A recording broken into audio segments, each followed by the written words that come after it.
Shalom. I am Dr. Ann Davis with Bible Interact, and today I'd like to look at Joseph, who was prophetic of the Messiah. The Jewish understanding is different because they don't think that Yeshua is the promised Messiah.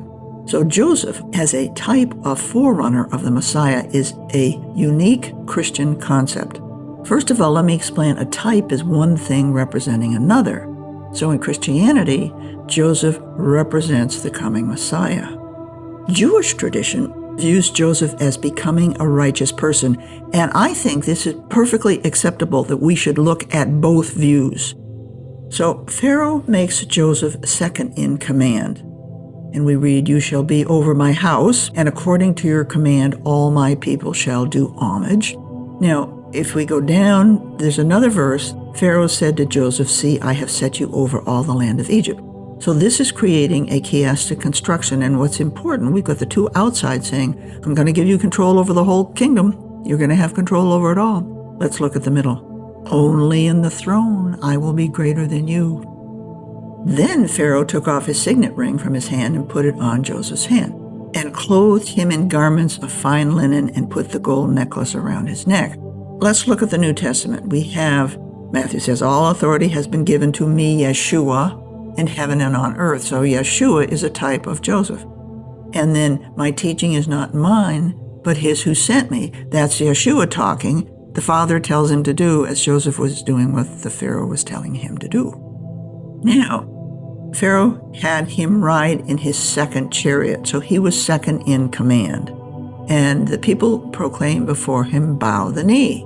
And Pharaoh set him over. Now, the Hebrew is gave him all the land of Egypt. Now, bow the knee, this is the only used in this one passage, which makes it very hard to understand. The Hebrew is avrech.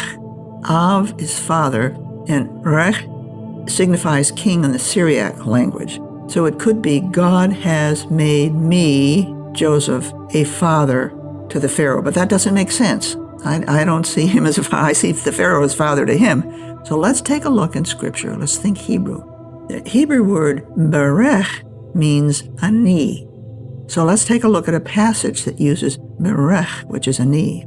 The word has gone forth from my mouth, God is speaking in righteousness, that to me every knee will bow, every tongue will swear allegiance. This is Isaiah. I think we can assume that similar to the Egyptian term referring to prostration, it is bow the knee. That's my conclusion. Going back to the Joseph story. Do not be grieved or angry with yourselves, Joseph tells his brothers who have come down to Egypt, because you sold me here, for God sent me before you to preserve life. This means that he, as a type of the Messiah, has rescued this remnant. Now let me show you what the New Testament tells us. Yeshua says, as the Father has sent me, I also send you. So what is the conclusion? Christian tradition sees Joseph as a forerunner of the coming Messiah. Jewish tradition focuses on how Joseph became a righteous person.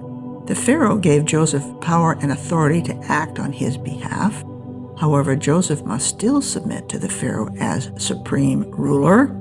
As a forerunner of the Messiah, God sent Joseph to Egypt to save his brothers from death by famine. And they were a remnant, and now Yeshua is sending those disciples who are faithful to submit to him and do everything as he would have them do.